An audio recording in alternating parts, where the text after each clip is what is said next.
often gives us these events, right? On the surface, they seem pretty straightforward. But then you zoom in and, wow, you find all these layers, complexity, conflicting reasons why things happened. Today, we're doing one of our deep dives into the Crusades. Our mission really is to try and peel back some of those layers, uncover the real tapestry of what drove this period, and also look at the different shapes these expeditions took. Exactly. We need to set the stage properly to see the Crusades not just as like one big religious impulse, but as this really complex event shaped by so many different things crossing over. It's definitely worth digging into. Okay, so let's unpack this a bit. When most people think Crusades, they often jump to one main idea, yeah, Yeah. religion usually. But you're saying the sources show a much wider picture, a whole range of motivations beyond just that. Oh, absolutely. It's striking just how many different goals people had. I mean, yes, the religious motive was huge. You can't deny that. The idea of liberating the Holy Land from Muslim control, the promise of having your sins forgiven, that definitely drove a lot of people. But if you connect that to the bigger context, our sources also point clearly to strong economic motives. Economic, like what specifically? Well, think about wealth. The pursuit of it, new trade opportunities opening up in the East, spices, silks, valuable goods, Yeah. and also the strategic side, expanding trade routes, especially for places like Venice or Genoa, those Italian cities. They were eager to, get a bigger piece of the Mediterranean trade. Okay, so faith and fortune. That broadens it out considerably. Yeah. But beyond those big picture things, were there more personal reasons? Individual hopes driving people to go on crusade? Yeah, you've really hit on the thing important there, definitely. Yeah. There's what you might call the mental motive, the desire for personal fame, for adventure. I mean, imagine living back then. An epic journey like this, it was a chance for renown, maybe land, or just escaping a pretty tough life at home. Adventure and glory. Makes sense. And then there's the political angle, too. A definite strategic push for influence in the East. Sometimes it was even a useful way for, say, the Pope or various kings to divert attention, to shift focus away from conflicts and rivalries back in Europe. A bit of a political tactic, really. Wow. So it's this incredible mix. Piety, profit, personal ambition, politics. Mm-hmm. It all comes together. It paints a much, much richer picture than just a single explanation, doesn't it? More nuanced. And hey, if you're finding these kinds of insights interesting, maybe take a second to like this deep dive. You could subscribe for more knowledge shortcuts like this, and maybe even leave us a comment with your own thoughts. We'd love to hear them. Okay, so we've talked about the why, the motivations, but you mentioned these different drivers also shaped what the Crusades actually were. It wasn't just one big, long event, right? That's a key question, yeah. What did these things actually look like? Our sources often call them holy wars, sure. And they specifically mention 9 crusades aimed at the Holy Land. That's the classic view. But, the term crusade itself got used much more broadly. Oh, so? Well, you had crusades within Europe, like the Albigensian Crusade against groups considered heretics in France, or the Northern Crusades pushing Christianity into the Baltic regions. These had totally different goals than getting to Jerusalem. So it shows how crusade became this label for different kinds of campaigns, not just the ones heading east. That's interesting. And what about the children's crusades? They always sound so dramatic, almost mythical. What do the sources tell us about those? They do sound dramatic, don't they? And the reality seems a bit different from the popular image. While we often picture actual kids marching off, our sources suggest these groups were probably mainly lower classes instead of children. Ah, okay. So less about age and more about social standing. Exactly. It kind of reshapes how we see it, doesn't it? It connects back to those other motives we talked about, the socioeconomic pressures, maybe that desire for adventure or even just desperation. Suggests it might have been more a movement of marginalized people, the poor looking for salvation, or maybe just a better life rather than purely children. So putting it all together from this deep dive, Yeah. the Crusades weren't simple. They were driven by this really complex interplay. Intense religious belief, yes, but also serious economic goals, personal dreams of fame or adventure, and some pretty clever political strategy. And all these different reasons led to different kinds of military campaigns, too. Precisely. And it really encourages us, I think, to look at history critically, to use multiple lenses. We need to push past those easy, simple narratives. It raises a bigger question, doesn't it? How often do we maybe oversimplify the past? We overlook just how complex and sometimes how contradictory people's motivations really were in these huge historical moments. That's definitely something to think about as you continue your own explorations of history. Thanks so much for joining us today. We hope this gave you maybe a fresh angle on a really complex and fascinating Let's period. unpack this. Today, we're diving deep into state formation and centralization. right? Basically, how rulers started trying to build, a proper territory, clear borders, administration, rules, making it obvious who's in charge. Yeah, and what's fascinating here is just how big a shift this was. I mean, you're moving away from that really fragmented feudal system. That old system where kings often felt kind of powerless, right? That Anmacht idea. Exactly. Powerless because their own lords, the lean men, were often doing their own thing, maybe not so loyal, very independent. Okay, so that fragmentation was the problem. How did rulers start to, well, fix that? Where do we see the first steps? Maybe England? England's a really interesting case. Think 1066, William the Conqueror. He comes in and sets up a feudal system, but it's unusually effective for central control. How so? Well, he made sure his direct vassals, the lean manon, and even their vassals, the actual lean manon, were directly loyal to him, the king. Bypassing the middleman, so to speak. Pretty much. He even sort of fostered a national feeling, helped by, wars against neighbors. It created a stronger sense of us. But that English system, while strong in England, didn't solve the core weakness of feudalism everywhere, did it? France seems like the obvious counterpoint. Absolutely. France really shows the flip side. The Hundred Years' War, kicking off in the 14th century, that was partly because of feudalism's weirdness. How do you mean? Well, the English king was also a lean man of the French king. Wait, really? Yeah, he held French land, like Aquitaine, so he was technically a vassal in France while being a king in England. It was messy. Okay, that is awkward. A recipe for conflict. And speaking of things that are incredibly helpful, if you're finding this dive into medieval power struggles interesting, maybe take a quick moment to like, subscribe, or even leave a comment. It genuinely helps us keep bringing these kinds of discussions to you. Definitely appreciated. But back to France. Yeah. This raises a big question, doesn't it? Yeah, like how did France pull itself together after that massive destructive war? Winning is one thing, but actually centralizing power after all that. It seems counterintuitive. But the war, in a way, helped clear the decks. And something else was happening. To go on. The economy was changing. You had trade picking up, industries growing, and cities making money. The money economy. So cities could pay taxes. Exactly. And taxes. That was the game changer for kings. Right, because if you have your own money. You don't need to rely so much on your nobles bringing their armies. You can hire your own soldiers. Mercenaries, maybe, but loyal because you pay them. So less dependence on potentially troublesome lords. Precisely. And it wasn't just soldiers. With tax money, French kings started hiring educated officials, Amtenaren people loyal to the crown, not just their local plot of land. Like a professional civil service, almost. Sort of, yeah. They'd run regions for the king, enforce his laws. Speaking of which, they started pushing for uniform laws across the whole country. Centralizing justice and administration from, say, Paris? That's the idea. Making royal power felt everywhere, not just near the king. And this wasn't just a French thing, right? You mentioned Burgundy earlier. Right, the Dukes of Burgundy were doing something similar. Ambitious rulers using hired soldiers and officials to build up their own territory. Which ended up including parts of modern Belgium and the Netherlands? Correct. They were definitely playing the centralization game too. But it wasn't always popular, was it? I imagine local powers didn't just roll over. Oh, absolutely not. Think about those powerful Dutch cities like Ghent or Bruges. They had their own privileges, their own ways of doing things. And they wouldn't want some duke, or king for that matter, telling them what to do with uniform laws. Exactly. There was significant resistance. People fiercely guarded their local rights against this centralizing push. It reminds us, centralization wasn't neat or tidy. So, wrapping this up then, what's the big takeaway? These early moves towards state formation and centralization, they were messy, often involved conflict. Definitely complex. But they fundamentally changed how power worked in Europe. Moving away from that fragmented feudal model. Towards a central authority, one with, ideally, standardized laws, paid officials, a defined territory. It really laid the groundwork for, well, the modern nation-state. It makes you think, doesn't it? How much of our world today, national identity, how governments work, even just paying taxes, how much of that really started taking shape way back then with these medieval efforts to pull everything together under one rule? It's a direct line, in many ways, something to definitely ponder.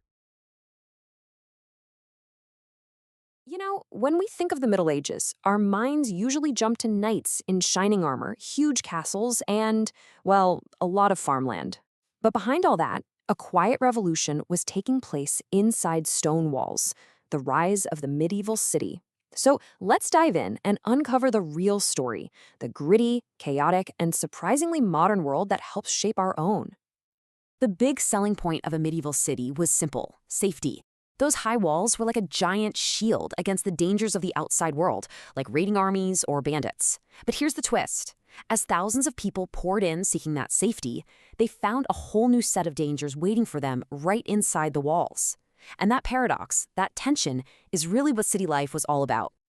So, what was it really like to walk through those city gates? Let's step inside, past the guards and walls, and take a look around. Okay, just try to imagine the sensory overload for a second. The streets, not paved. So the minute it rained, you're wading through thick mud. And that mud was mixed with, well, everything. Animal and human waste was just tossed out into the street. The houses were mostly wood, and they were crammed together so tightly that a single spark could take out an entire neighborhood. And because the city couldn't expand past its walls, the only way to grow was up. That meant more and more floors were added, creating these dark, narrow, overcrowded alleys, which, you guessed it, were the perfect breeding ground for disease. So this begs a pretty big question, right? Faced with constant threats of fire, filth, and plague, why on earth would anyone choose to live here? Why did these cities keep getting bigger and bigger? Well, the answer isn't in the streets themselves, but in the people and the radical new kind of society they were building. See, inside the city walls, the old feudal system, with lords at the top and peasants at the bottom, was starting to break down. In its place, a completely new social structure was emerging. And this one wasn't based on who your father was or how much land you owned. It was based on skill, trade, and money. And if you want to understand the medieval city, you have to understand this one concept: the burgerai, or the citizen tree. These were the weavers, the bakers, the blacksmiths, the merchants. They weren't nobility, but they also weren't serfs tied to the land. They were a brand new middle class, and they were the engine that drove everything that made the city work. Now, this new urban ladder had its own layers. At the very top of the citizenry, you have the patricians. These were the super wealthy merchants who basically ran city politics. Just below them, you had all the skilled craftsmen and shopkeepers. But, and this is a huge but, not everyone was a citizen. There was a massive population of unskilled workers who had none of the rights or protections of the burgerai. This created a huge gap between the people with power and the people without. So you have this chaotic, crowded city filled with a new kind of social class. How in the world do you keep it from falling apart? Well, they had to get organized, and they did it by inventing some pretty incredible new systems to control their work, their safety, and their future. And the absolute cornerstone of this new urban world was the guild. Now, think of a guild as more than just a workers' union. It was like a union, a quality control agency, and a social club all rolled into one. Guilds set prices, they made sure nobody from outside the city could come in and undercut them, and they enforced strict quality standards. They even acted like a social safety net, taking care of a member's family if they got sick or died. In a really chaotic world, the guilds created order. And the guilds gave you a clear path to success. You'd start out as a leerling, an apprentice, learning the ropes from a master. After years of that, you'd become a gazelle or a journeyman. You'd often travel to other cities, picking up new skills. And finally, the last step. To become a true master, you had to create a meesterproof, a masterpiece. If it was good enough, you earned the right to open your own shop and become a full-fledged member of the guild. This newfound economic power didn't take long to turn into political power. It was a total game changer. Before, a distant lord made all the rules. Now, citizens were starting to govern themselves. They set up their own courts, they collected their own taxes for things like roads and bridges, and they elected their own councils, called Schwepenen, to run the city's day-to-day affairs. So when you put all these pieces together, the guilds, the citizen councils, this whole new social class, they created something truly revolutionary. A city that acted like its own independent little country. And maybe the most radical thing they did was this. They created their own laws. That meant the Lord's rules stopped at the city gate. Inside, the city's law was what mattered. This was a massive declaration of independence. They were saying, we are our own community, and we live by our rules. And they enforced those laws themselves. Citizens were judged by other citizens. Justice was fast and very, very public. Punishments were often carried out in the town square at a pillory, making it crystal clear to everyone what the consequences were for breaking the city's rules. It was all about maintaining order. And those taxes people paid, they didn't just disappear into some noble's far-off castle. They were reinvested right back into the city. People could actually see their money at work, building new bridges, strengthening the walls, or funding these magnificent churches that became towering symbols of their collective pride and power. When you start running your own show, you start thinking differently about society itself. For the first time, people began to talk about the bonum commune, the common good. Citizens started organizing their own social care for the poor and the sick, things that before had only really been handled by the church. They even started their own schools that taught in a local language, not Latin, and focused on practical skills that a merchant would actually need, like math. So it all leaves us with a pretty big final thought. This whole struggle for self-government, this brand new idea of a citizenry with rights and responsibilities, this focus on the common good, in so many ways, this is where our modern world began. So the question I'll leave you with is, how did their fight for independence centuries ago end up shaping our own ideas of what it means to be a free citizen today? Let us know what you think in the comments below. Thanks for watching, and if you enjoyed this breakdown, make sure to hit that like button and subscribe for more. Have you ever wondered how our world, with all its bustling cities and complex economies, actually got started? Well, you might be surprised to hear it wasn't some grand plan. Nope, it was more like a chain reaction, a series of dominoes that started falling 1,000 years ago in a simple farmer's field and ended up completely changing, well, everything. So let's follow that chain, shall we? All right, so here's the big puzzle we're going to tackle. After the Roman Empire crumbled, big cities pretty much vanished from a lot of Europe for centuries. Life was super local, very rural. Then, all of a sudden, around the 11th century, bam, they start popping up again. Why? I mean, what on earth changed? So to really get the change, you first have to picture what it was like before. For hundreds of years, early medieval Europe was a pretty quiet, fragmented place. Society was almost entirely agricultural, built around these self-sufficient little estates. There was hardly any long-distance trade, and most people, well, they never really went far from the village where they were born. And then, the first domino fell.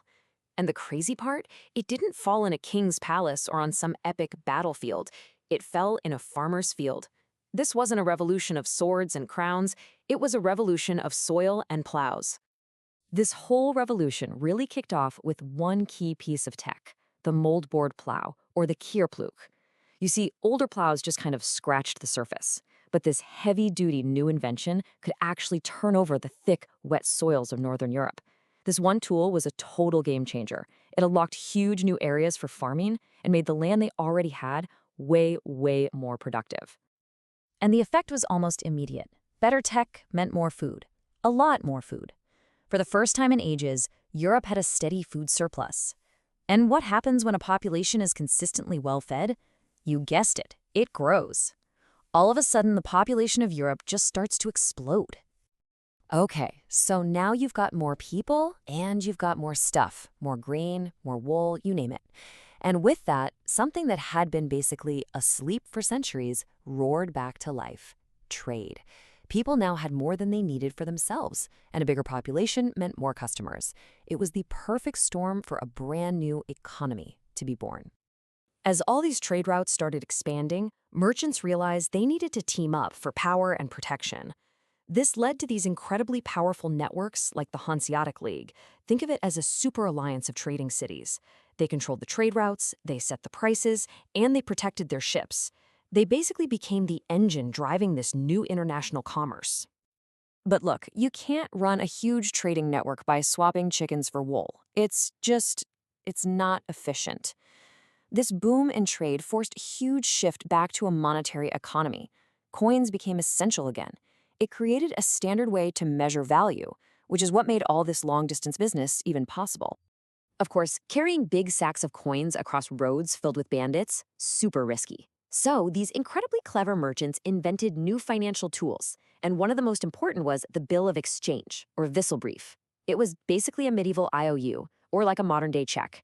A merchant could drop off his gold in one city, get a slip of paper, and then cash that paper in for gold in another city hundreds of miles away. It was a financial revolution that made trade so much safer and faster.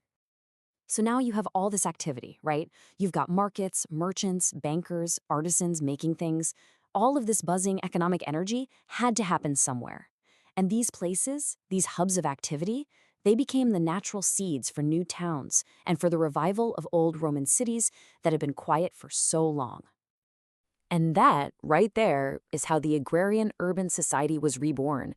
It created a world where the cities and the countryside were deeply connected and depended on each other.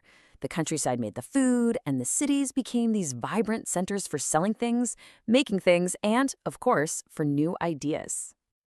Now, the return of cities didn't just change the economy, it completely shook up the social order. For the first time in centuries, a powerful new class of people showed up, people who weren't defined by owning land or by being a knight. They were the citizens, the city dwellers, the burgheri. These merchants and guild masters and bankers who lived in the cities, they started to run things for themselves. Their money gave them a ton of influence, and they began taking on jobs that, for the longest time, had only been handled by the church or the nobility. Things like organizing care for the poor and sick, and even setting up their own schools. So, because they were all living and working so closely together, these new city dwellers had to figure out how to manage their shared space. And out of this need, they developed this incredibly powerful new idea, the bonum commune, which basically means the common good. It's the idea that all citizens have a collective duty to work for the well-being of the whole community, to build city walls, to maintain the marketplace, to make sure there's justice for everyone. And that idea brings us right back to today. That concept, born in those revived medieval cities, is absolutely still with us. Just think about it. Our public libraries, our parks, sanitation systems, public schools, what are those if not modern versions of the bonum commune? So the next time you're walking through your own town or city, just ask yourself, what ideas about our common good are shaping this place, right here, right now? And there you have it, from a new kind of plow all the way to a new idea of society. What an incredible chain reaction that really did build the world we live in. Hey, if you found this explanation useful, do us a favor and hit that like button, subscribe for more, and let us know what you think in the comments. Thanks for watching. All right, we are about to dive into one of the most epic power struggles in all of Western history. We're talking about a conflict that pitted popes against emperors, and believe me, it completely changed the relationship between church and state forever. I mean, it sounds like something straight out of a fantasy novel, right? But this actually happened. And the story of how one of the most powerful men in Europe was brought to his knees, well, that's the key to understanding the battle that really defined the entire Middle Ages. So, how did we get to this point? Well, here's how we're going to break it down. First, we'll set the stage with the two big powers of the era, the Pope and the King. Then we'll dig into the one issue that lit the fuse, the battle for investiture. After that, we get to the dramatic part, a king barefoot in the snow. We'll see how a shaky peace was finally made with the Concordat of Worms, and finally, we'll talk about the legacy, why this whole church versus state thing still matters. All right, first things first. To really understand this whole conflict, you have to get your head around the central tension of the medieval world. And it all boiled down to one single question. Who was really in charge? You see, a popular idea back then was this thing called the two swords theory. Think of it like this. On one side, you've got the emperor. He's got the sword of secular, or, worldly power. He's the one with the armies, the land, the laws. Then, on the other side, you've got the pope. He holds the sword of spiritual power, guiding everyone on matters of faith and salvation. In theory, these two were supposed to be separate, but in reality, their worlds were constantly crashing into each other, creating this huge, messy gray area over who had the final say. And that messy gray area, well, that's exactly where the powder keg was sitting, just waiting for a spark. And the fuse was lit by one very specific issue. And that issue was something called investiture. Now, it sounds kind of technical, but it's really about one question. Who gets to appoint bishops? Seems simple enough, right? Wrong. In the medieval world, this was everything. This was the ultimate power play. So let's break down why this was such a big deal. For the emperor, it was all about control. See, bishops weren't just spiritual guides. They were basically powerful local rulers, major vassals. He needed loyal guys in those positions to help run his massive empire. And here's the clever part for him. Bishops couldn't have legitimate kids, so when they died, all that land and power went right back to the emperor. Super convenient. But for the pope, this was a spiritual nightmare. It meant kings were basically controlling the church, and a lot of reformers at the time were pushing hard, saying, no way, the church has to be pure, it has to choose its own leaders. And this is where a big political debate gets super personal. It stops being about abstract ideas and becomes a showdown between two incredibly powerful, incredibly stubborn men, Pope Gregory VII and the Holy Roman Emperor Henry IV. And things just spiraled out of control, like incredibly fast. Check this out. In early 1075, Pope Gregory says, "No more lay investiture." By the end of that same year, Emperor Henry just ignores him and appoints his own guy. A month later, Henry calls Gregory a false pope. So what does Gregory do a month after that? He pulls out the biggest weapon he has. He excommunicates the emperor. And all of this leads to that crazy showdown at Canosso just 1 year later. Yeah, Henry didn't just, disagree. He went on a full-blown attack. He sent this shocking message to Gregory calling him a false pope and basically telling him to get out. This was a direct, unprecedented challenge to the pope's power. And Gregory's response? It was going to be absolute. So Gregory excommunicates Henry, and you got to understand, this wasn't just some spiritual timeout. No, excommunication was like a political nuclear bomb. It meant that all of Henry's subjects were suddenly free from their oath of loyalty to him. And those powerful German nobles, the ones who were already kind of looking for an excuse to rebel, this was the green light they were waiting for. All of a sudden, Henry's entire empire is about to fall apart. Henry was completely backed into a corner. So, to save his throne, he did something nobody could have imagined. He crossed the Alps in the middle of winter and stood outside the castle of Canossa, barefoot, in the snow, for 3 straight days, begging the Pope to forgive him. I mean, can you picture it? It was the ultimate public humiliation and an absolutely stunning show of the Pope's power. But here's the thing, the story doesn't end there. That incredible scene of the emperor in the snow, that was just one battle in a much, much longer war. This struggle went on for decades, with civil wars, people claiming to be the real pope, and a ton of bloodshed. A real solution was still a long, long way off. Finally, after almost 50 years of this brutal conflict, the two sides came together in the German city of Worms. The year is 1122, and they were finally ready to hammer out a deal. And what they came up with was a compromise called the Concordat of Worms. So here's the deal. The emperor agrees to give up the right of investiture. From now on, the church gets to elect its own bishops. Sounds like a win for the pope, right? Well, here's the catch. The emperor still got to be there for the elections, and he still had the power to grant the bishops their land and secular authority. So he still had a ton of influence. It wasn't a total victory for either side, but it was a peace they could both live with. Okay, so why are we talking about a fight that happened over 900 years ago? I mean, what's the big takeaway? What's the lasting impact of this whole epic struggle? Well, because the Concordat of Worms was one of the very first times in European history that someone drew a formal line in the sand between the power of the church and the power of the state.